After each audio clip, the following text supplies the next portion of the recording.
সমস্ত উম্মতের ভিতর থেকে লক্ষ কোটি, শুধু একটা না, দুটা না, সেঞ্চুরি না, আমার ছোট জীবনটা যথেষ্ট হবে না। নবীজি আমাদেরকে যা আল্লাহর কাছ থেকে পাওয়ায় দিল, যা আইনা দিল, ওনার কারণে আমরা যতটুকু বেনিফিট পেলাম, ওনার কারণে আমাদের মর্যাদা যতটুকু উচ্চ শিখরে উঠল, উচ্চ শিখরে উঠল মর্যাদা। যিনি 23টা বৎসর চোখের পানি কোনোদিন থামতে দেন নাই, কসম খোদা, নারায়ণগঞ্জের মানুষ আমার কথা মানে, 23 বৎসর চোখের পানি শুকাইতে দেন নাই। আমি জিজ্ঞাসা করি নাই, জিবরিল আর মিকাইল আলাইহিমুস সালাম জিজ্ঞাসা করছে, মা জালা আরাকা তাবকি, যখনই দেখি কাঁদেন কেন? বলছে উম্মতের জন্য চোখের কান্না থামে না। দিল নাই আমাদের ভিতরে। আমি বিরোধিতা করতেছি না, আমাকে কেউ বিরোধী মনে করেন না। শুধু নাম শুনলে আঙ্গুলে চুমা দিয়া চোখে লাগানো যথেষ্ট না, এতটুকু রবির ঋণ শোধ হবে না। আস্তে আস্তে, আমি আপনাদের বিরোধী না, আমাকে বিরোধী মনে করেন না। আমি তো ভিতরের ব্যথার থেকে বলতেছি, ব্যথা। আমি দুনিয়া ঘুরে বেড়াই তো, আমি আপনাদের নতুন স্বাধীনতা দেখি নাই। আমি জুলাইয়ের 18 তারিখে দেশের বাহিরে গেছি, আগস্টের 18 তারিখে আসছে। আমার 4 দেশ সফর ছিল। প্রথম আমার সেঞ্চুরি পুরা হয়েছে ইংল্যান্ড দিয়া, ক্যানাডা দিয়া 101 হয়েছে, মিশর দিয়া 102 হয়েছে। আমি দুনিয়া ঘুরি বিদায় আমার এখানে একটা ব্যথা আছে, ব্যথা। আমি ওইটাই বয়ান করতে চাই। এতটুক দিয়ে নবীর ঋণ শোধ হবে না যে আপনার জন্য চোখের পানি একদিনও শুকাইতে দেয় না। আপনি শুধু নাম শুনলেন আর চুমা দিয়ে চোখে লাগাইলেন, যথেষ্ট। রাগ হয় না, পায়ে হাত রাখে। যদি আল্লাহর রহমত আমার উপরে না হইল, তাহলে খোদার কসম, যৌবন তো হবে কিন্তু তুমি ফুটবে না। পুরুষের কাছে পুরুষত্ব হবে কিন্তু ফুটবে না, নারীর কাছে নারীত্ব হবে কিন্তু ফুটবে না। আমি ফুটানের 2-3টা দৃশ্য, 2-3টা প্রমাণ দিতে চাইতেছি যে আল্লাহ ফুটাইছেন তো কিরকম ফুটাইছেন, নারীকে ফুটাইছেন তো কিরকম ফুটাইছেন। রাবেয়া বসরি কোন রাজরানী ছিল না, রাজরানী। রাবেয়া বসরি কোন রাজরানী ছিল না, কোন সম্ভ্রান্ত ফ্যামিলির মেয়ে ছিল, কোন নামি দামি বংশের ছিল না। রাবেয়া তো কৃত দাসী ছিল। আমি তো 6 বার তার বাড়ি 2 চোখে দেখা বলতেছি। কিতাব আজ পর্যন্ত পড়ি নাই, কিন্তু আমি তার বাড়ি 6 বার চোখে দেখা তারপরে বলতেছি। এখনো রাবেয়ার ঝুপড়ি আমার চোখের সামনে। সে তো কোনো রাজরানী, রাজ পরিবারের মেয়ে ছিল না। রাবেয়া তো কৃতদাসী ছিল, কিন্তু ফুটছে তো কতটুকু ফুটছে। আজ পর্যন্ত রাবেয়ার নাম শুনলে, রাবেয়ার নাম শুনলে কোনো মুসলমান মেয়ে, যদিও তার কাছে ইসলামের কোনো ছোঁয়া না থাকুক, তারপরও নাপিয়ার নামটা শুনলে একটু সমীহ হইলেও করে, একটু সম্মান হলেও করে, একটু দিলে ধাক্কা লাগলেও লাগে না, লাগে না? রাবেয়া তো কোনো সম্ভ্রান্ত ঘরের মেয়ে ছিল না। চলেন আরেকটা দেখা যায়। শুধু রাবেয়া ফুটন্ত ছিল, আল্লাহ রাবেয়াকে ফুটায়া দিছিলেন, কিয়ামতের সকাল পর্যন্ত রাবেয়া বসরির নাম থাকবে। বেলাল কৃতদাসী ছিল রাদিয়াল্লাহু তাআলা আনহু। কিয়ামতের সকাল পর্যন্ত সমস্ত উম্মতে মুহাম্মদীকে বেলালকে সাইয়েদি বলবে। সাইয়েদুনা বেলাল, আমাদের সর্দার বেলাল। কিয়ামতের মাঠে সর্দার হয়েই উঠবে। কেমন সর্দার? আল্লাহ আমলনামা দেখতে চাবে না। আল্লাহ বলবে আদ্দিন লানা লিয়াউমা ইয়া বেলাল, আজকে দুনিয়াকে একটা আযান শোনায় দাও। যিনি আল্লাহ রসুলের বোরাক রশি টানতে টানতে সর্বপ্রথম জান্নাতের গেটে পা রাখবেন, ওনার আগে কেউ রাখবে না জান্নাতের গেটে পা। কেন? আল্লাহ রসুলের বোরাক টাইনা নিবে কে? জিবরিল, মিকাইল, ইসরাফিল? না না না, কেউ না। আল্লাহ ডাকবে আইনা বেলাল, বেলাল তুমি কোথায়? আমি দুনিয়াতেও তোমাকে ফুটাইছি, এইখানেও তোমাকে আমি ফুটাইতে চাই। তোমার ঘ্রাণ আমি এখানেও ছড়াইতে চাই। সত্য এটাই। চলেন আরেকজনও দেখাই। আমি দেখা আসছি বিদায় বলতেছি, ফেরাউনের কৃতদাসীর কবর এখনো এই জমিনে রাখা আছে, এখনো দেখার সুযোগ আছে, এখনো সুগ্রাণ বাহির হয়, জান্নাতি সুগ্রাণ বাহির হয়। ডেলি হাজারো মানুষ ওই গ্রাণ একবার নাকে লাগানোর জন্য যায়। আল্লাহর রসুল সর্বপ্রথম যিনি নাকে লাগাইছিলেন, জিজ্ঞাসা করছিলেন এটা জান্নাতের গ্রাণ, ইন্নী আজিদু রিহা জান্নাহা হুনা, আমি তো জান্নাতের সুগ্রাণ পাইতেছি এখান থেকে। মেরাজের রাত্রে জিবরিল আলাইহিস সালাম বলছিলেন জান্নাতের সুগ্রাণ না, এটা তো রাবিয়ার ফেরাউনের কৃতদাসীর কবর থেকে সুগ্রাণ আসতেছে, কবর থেকে। কৃতদাসী কোন সম্ভ্রান্ত ব্যক্তির হইতো তাইলে মেনে নিতাম, কোন নামি দামি ব্যক্তির হইতো তাইলেও মেনে নিতাম, কোন বড় আল্লাহওয়ালার কৃতদাসী হইতো তাও মেনে নিতাম। কিন্তু কৃতদাসী হলো ফেরাউনের,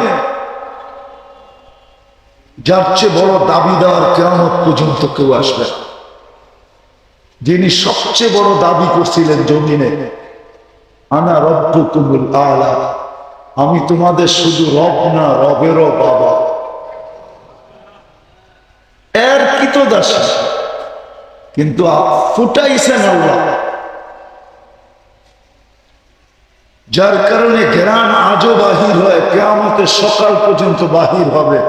আল্লাহ জানে কিয়ামতের মাঠে কি হবে। মাস্টার ঘ্রাণের কি হবে কিয়ামতের মাঠে আল্লাহ জানে। এর দুই বাচ্চার ঘ্রাণ কি হবে আল্লাহ জানে। দুইটাই তো শিশু ছিল, একটা 6-7 বৎসরের, একটা কোলের বাচ্চা। দুটাকে তো মা বিসর্জন দিছিলেন, দুটাই তো বিসর্জন দিছিলেন। আজকে আমরা নবীকে নবী বইলা মানি তো বটে, মানেন না? মানেন তো বটে, ঠিক না? উম্মত বইলা স্বীকার করি তো বটে, ঠিক না? মহব্বতের দাবি তো করি বটে, ঠিক না? সত্য তো। কিন্তু নবীকে মানি কতটুকু? ওনার আদর্শ কতটুকু মানি? শুধু কি এতটুকুই যথেষ্ট যে আপনাকে সবকিছু আইনা দিল? সমস্ত উম্মতের ভিতর থেকে লক্ষ কোটি, শুধু একটা না, দুটা না, সেঞ্চুরি না, আমার ছোট জীবনটা যথেষ্ট হবে না। নবীজি আমাদেরকে যা আল্লাহর কাছ থেকে পাওয়ায় দিল, যা আইনা দিল, ওনার কারণে আমরা যতটুকু বেনিফিট পেলাম, ওনার কারণে আমাদের মর্যাদা যতটুকু উচ্চ শিখরে উঠল, উচ্চ শিখরে উঠল মর্যাদা। যিনি 23টা বৎসর চোখের পানি কোনোদিন থামতে দেন নাই, কসম খোদা, নারায়ণগঞ্জের মানুষ আমার কথা মানে। 23 বছর চোখের পানি শুকাইতে দেন নাই। আমি জিজ্ঞাসা করি না, জিবরিল আর মিকাইল আলাইহিমুস সালাম জিজ্ঞাসা করছে, মা জালা আরাকা তাবকি, যখনই দেখি কাঁদেন কেন? বলছে উম্মতের জন্য চোখের কান্না থামে না। দিল নাই আমাদের ভিতরে। আমি বিরোধিতা করতেছি না, আমাকে কেউ বিরোধী মনে করেন না। শুধু নাম শুনলে আঙ্গুলে চুমা দিয়া চোখে লাগানো যথেষ্ট না। এতটুকু রবির ঋণ শোধ হবে না। আস্তে আস্তে, আমি আপনাদের বিরোধী না, আমাকে বিরোধী মনে করেন না। আমি তো ভিতরের ব্যথার থেকে বলতেছি, ব্যথা। আমি দুনিয়া ঘুরে বেড়াই তো, আমি আপনাদের নতুন স্বাধীনতা দেখি নাই। আমি জুলাইয়ের 18 তারিখে দেশের বাহিরে গেছি, আগস্টের 18 তারিখে আসছে। আমার 4 দেশ সফর ছিল। প্রথম আমার সেঞ্চুরি পুরা হয়েছে ইংল্যান্ড দিয়া, ক্যানাডা দিয়া 101 হয়েছে, মিশর দিয়া 102 হয়েছে। আমি দুনিয়া ঘুরি বিদায় আমার এখানে একটা ব্যথা আছে, ব্যথা। আমি ওইটাই বয়ান করতে চাই। এতটুক দিয়ে নবীর ঋণ শোধ হবে না যে আপনার জন্য চোখের পানি একদিনও শুকাইতে দেয় না। আপনি শুধু নাম শুনলেন আর চুমা দিয়ে চোখে লাগাইলেন, যথেষ্ট। রাগ হয় না, পায়ে হাত রাখে। যে মৃত্যু লগ্নে যার ঘরের ভিতরে বাতি জ্বালানোর মতো 9 ফ্যামিলিতে কোনো তেল ছিল না। 9 ফ্যামিলি ছিল যেদিন দুনিয়া থেকে চলে যেতেছেন, কোনো তেল ছিল না বাতি জ্বালানোর মতো। সবার ঘরে ক্ষুধার্ত ছিল। দোজাহানের বাদশাহ কয়েক বেলার ক্ষুধার্ত ছিল। হাসান হোসাইন ক্ষুধার্ত ছিল, আলী ফাতেমা ক্ষুধার্ত ছিল। যিনি একবারও মুখ দিয়ে বলেন না আমি যাওয়ার পরে আমার ফ্যামিলির কি হবে, কিন্তু যখন দুনিয়ার থেকে বিদায় নিতেছিলেন চোখের পানি দিয়ে জিবরিলকে বুঝাইতেছিলেন, আরশকে হেলাইতেছিলেন, হেলাইতে। আমার কথা বোঝেন, আরশ হেলতেছিল, জিবরিল আলাইহিস সালামকে বুঝাইতেছিল। জিবরিল চোখের পানি কেন জানো? জিবরিল জিজ্ঞাসা করছে, আতাবকি ওয়ান্তা ইলা রফিকিল আলা, আপনি এখনো কাঁদেন? আপনি তো আল্লাহর সান্নিধ্যে যাবেন, আপনার তো খুশিতে আটখানা হওয়ার কথা, আপনি কাঁদেন কেন? তো বলছে জিবরিল, ফামান লিবাদি লি উম্মতি, আমার উম্মতকে কে দেখা রাখবে? লানত আমাদের জিন্দেগির উপর। যুবক, একটু ভাবো, এতটুকুই যথেষ্ট যে মুখে বলি আপনাকে মহব্বত করি, দাবি করি উম্মত হিসাবে, এতটুকুই কি যথেষ্ট? অথচ যিনি বিদায় লগ্নে 9 ফ্যামিলি ক্ষুধার্ত, আম্মাজান বলেন যদি তেল থাকতো তাইলে খিদার তাড়না এতটুকু ছিল যে তেল পান করে নিতাম। তেল প্রতিবেশীর ঘরের থেকে তেল আইনা ওই রাত্রে বাতি জ্বালাইছে। 9 ফ্যামিলি, একটা না, 9 জন আম্মাজান ছিলেন, 9 ফ্যামিলি। হাসান হোসাইন, আলী ফাতেমা নিজে ক্ষুধার্ত, কিন্তু একবারও বলেন না আমার ফ্যামিলির কি হবে। চিৎকার ছিল ফামান লিবাদি লি উম্মতি। জিবরিল আলাইহিস সালাম কাইপা উঠছেন, আরশও কাইপা উঠছে। আল্লাহ চপ পাঠাইছে, বন্ধু চলে আসেন, উম্মতকে আমি দেখা রাখবো, উম্মতকে আমি দেখা রাখবো, চলে আসেন। এতটুকুই যথেষ্ট যিনি আজকে এখনো কবরে আমাদের জন্য কাঁদেন। আমাদের নবী তো মামাতুন নবী না, হায়াতুন নবী, কবরে এখনো জীবিত। হায়াতুন নবী, আমাদের নবীজি হায়াত বা হায়াত আছে, কবরে জীবিত। মামাতুন নবী না, এখনো আমাদের জন্য চোখের পানি জড়ায়। বিশ্বাস হয় না? হ্যাঁ, যেমন মৌলানা আব্দুল আউয়াল সাহেবকে জিজ্ঞেস করে আসা, নারায়ণগঞ্জের বড় বড় আমাদেরকে জিজ্ঞেস করেন, আমার নাম নিয়ে বললেন যে উনি বলছে এখনো আল্লাহওয়ালারা দেখেন নবীজি মুহাম্মদুর রাসূলুল্লাহ সাল্লাল্লাহু আলাইহি ওয়াসাল্লাম উম্মতের জন্য চোখের পানি ঝরান আর চিৎকার দেন, মা বি উম্মতি, আমার উম্মতের কি হলো, কি হলো আমার উম্মতের, কি হলো, হলো কি আমার উম্মতের। এদের কাছে আমি বলেন, মুসলমানের কাছে আল্লাহ রসুলের আদর্শ বেশি ঘৃণিত না বিজাতির কাছে ঘৃণিত?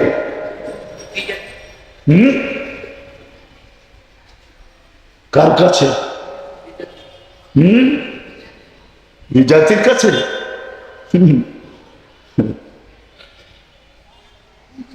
বিজাতির কাছে ও তো উন্মতি না।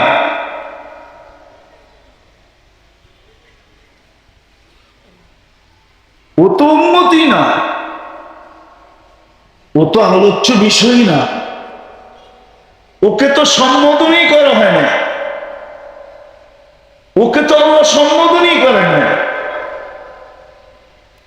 এই জন্য কোরআনে যেখানে আল্লাহ কাফেরদেরকে কিছু বলতে হয়েছে তো মাধ্যম দিয়া বলছেন, কুলিয়া আইয়ুহাল কাফিরুন, বন্ধু আপনি বলে দেন, আপনি বলবেন না? কারণ আমি তো মুসলমানের লোকে মুখ লাগাবো, কাফেরের সাথে লাগাবো, সম্বোধনই তো করেন না। আজকে বলেন, আপনার আমার জীবনে আল্লাহ রসুলের আদর্শ ঘৃণিত না প্রিয়? যদি প্রিয় হইতো, যুবক তোমাদের পায়ে হাত রাখি, তাহলে তোমরা নেটে দেখা চুল কাটো কেন? এটা কি আল্লাহ রসুলের আদর্শ? তাহলে তোমরা 31st নাইট করো কেন? এটা কি আল্লাহ রসুলের আদর্শ? তাইলে তোমরা ফেব্রুয়ারির 14 তারিখ উদযাপন করো কেন? বলো, আর কয়টা দেখাবো?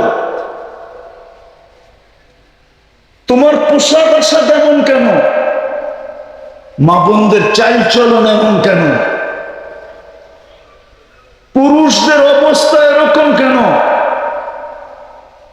মুসলিম বিয়ে শাদী এরকম কেন? আমাদের হাট বাজার এরকম কেন? আমাদের সমাজ এরকম কেন? বলুক এই মহল্লা 20টা ঘর, বলুক আমার 10টা ঘর, বলুক যে আমরা এই 10 ঘর 10 ফ্যামিলি ডেলি যা পাকাই একজন আরেকজনকে দিয়া খাই, এরকম 10টা ফ্যামিলি বলুক, বলুক। বলেন নারায়ণগঞ্জে আমাকে দেখান, বাংলাদেশে দেখান। আল্লাহ রসুল তো বলছে তরকারি পাকাইলে ঝোল বেশি দিও, প্রতিবেশীর ঘরে যেন দিতে পারো। এক মহল্লা 100 ফ্যামিলি থাকবে, ডেলি পাকাবে 1 আইটেম, খাবে 100 আইটেম। কেন? একজন আরেকজনকে আদান প্রদান করবে, তরকারি পাঠাবে, যা পাক করে প্রতিবেশীর ঘরে খবর নিয়ে পাঠাবে। আল্লাহ রসুল তো বলছে ও আমার উন্মতই না যার প্রতিবেশী ক্ষুধার্ত থাকে। আজ পর্যন্ত কোন পয়সাওয়ালা এলাকার ভিতরে খোঁজ নিছে যে আমি এই এলাকার সবচেয়ে বেশি ধনাঢ্য ব্যক্তি, একটু আমার গলিতে হাইটা দেখি আমার খাওয়ার সময় কে ক্ষুধার্ত থাকে? কে এসে সবার ঘাটে চিঠি দিয়ে গেছে যে আপনারা ক্ষুধার্ত থাকলে আমাকে খবর দিয়েন? অথচ আল্লাহ রসুল তো বলছিল তুবাল আমির আলা বাবিল ফকির, আল্লাহর কাছে ওই ধনীর চেয়ে উত্তম কোনো ধনী নাই যে গরিবের দরজায় যায় খটখট খটখট করে। আপনার আমার জন্য তো এখনো কবরে চোখের পানি জড়াইতেছে। আবুল সামরকান্দিকে চিনেন কি চিনেন না জানি না, ওলামা চিনে আবুল সামরকান্দি রহমতুল্লাহ আলাইকে, যিনি শত কিতাব লেখছেন, যিনার সবচেয়ে প্রসিদ্ধ কিতাব বাংলাদেশে ঘরে ঘরে পাওয়া যায়, তানবিহুল গাফিলিন, ঘরে ঘরে পাওয়া যায়। উনি লেখছেন আল্লাহ রসুল যখন কবর থেকে উঠবে তো ওয়াহুয়া ইয়াবকি ওয়া ইয়াকুল, চোখে পানি, মুখে চিৎকার, জিবরিল আইনা উম্মতি, ময়দান তো খালি দেখি, আমার উম্মত কোথায় গেল? ময়দান তো খালি, উম্মত কোথায়? তো জিবরিল আলাইহিস সালাম সান্ত্বনা দিবেন, চিন্তার কোনো কারণ নাই, আপনি প্রথম উঠছেন, মা শাক্কাল আরদা আহাদুন ইল্লা আনতা, আপনি সর্বপ্রথম উঠছেন, আপনার আগে কেউ ওঠে নাই, উম্মত এখনো ওঠে নাই, কোন নবী ওঠে নাই, রসুল উঠে নাই, সব মাটির নিচে আছে, আপনি প্রথম উঠছেন, আপনাকে প্রথম উঠানো হয়েছে, আপনি শান্ত হন। যে কবর থেকে কাঁদতে কাঁদতে উঠবে, উম্মতের জন্য, হাসানের জন্য না, হোসাইনের জন্য না। আপনি আর হাসান হোসাইনকে কতটুকু ভালোবাসেন? কলিজার টুকরা ছিল হাসান হোসাইন, আল্লাহ রসুলের দুনিয়াই ছিল হাসান হোসাইন। কি হাসান হোসাইন, আলী, ফাতেমা, উম্মে কুলসুম, এটাই ছিল দুনিয়া। এই 5 জনের দুনিয়া ছিল আল্লাহ রসুলের। আপনি জানেন না হাসানকে, আপনি জানেন না হোসাইনকে, আপনি জানেন না হাসানকে, আপনি জানেন না হোসাইনকে। হাসান হবে অথবা হোসাইন রাদিয়াল্লাহু তাআলা আনহু হবে বাচ্চা, আল্লাহর শ্বশুর সাহাবাদের মাঝে বসে আছেন, তো আসছেন সামনে, নানার সামনে আইসা দাঁড়ায়া পেশাব করে দিছেন বিলকুল বুকের মধ্যে। সাহাবা হাত্তা বাত্তা খায়া থামাইতে চাইতেছিলেন, আল্লাহর রাসূল বলছেন কেউ আওয়াজ করবে না, করতে দাও। যখন করা শেষ হয়ে গেছে, আল্লাহ রসুল বলছে 1 বালতি পানি নিয়ে আসো। নিয়ে আসছে, বলছে আমার এখানে ঢাইলা দাও। তারপরে ধোয়া, তারপরে উঠে চুমা দিয়া বলছে হাসান মিন্নি ওয়া আনা মিনহু, হাসান আমার কলিজার টুকরা, আমি হাসানের কলিজার টুকরা। কিয়ামতের মাঠে ওনার জন্য চোখের পানি না, আপনার জন্য আমার জন্য চোখের পানি। 12ই রবিউল আউয়াল মাস দেখা কথাকে একটু ঘুরাইয়া দিলাম।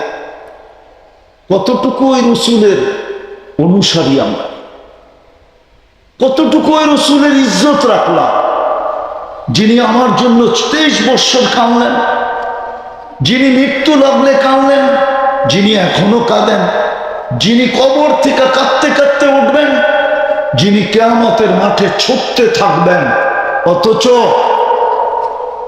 অথচ আমার সমাজ, আমি বুঝানোর জন্য বলতেছি, অন্য কোনো কারণে না, একটা ইউনিয়ন পরিষদ না, একটা ওয়ার্ডের পদ পাওয়ার জন্য জান দিতে রাজি, নিতে রাজি। একটা ইউনিয়ন পরিষদের চেয়ার পাওয়ার জন্য পুরো গোষ্ঠীকে জবা করে দিতে রাজি। অথচ আপনার নবী, আমার নবী কিয়ামতের দিন মাকামে মাহমুদ পাবে। ফাতাহাজ্জাত বিহি নাফিলাতাল লাক আসা আইয়াব আসাকা রাব্বুকা মাকামাম মাহমুদা। আজানের দোয়ার ভিতরে আমরা পড়ি আতিহি মাকামাম মাহমুদা, আল্লাহ আমাদের নবীজিকে মাকামে মাহমুদের মতো চেয়ার দেন।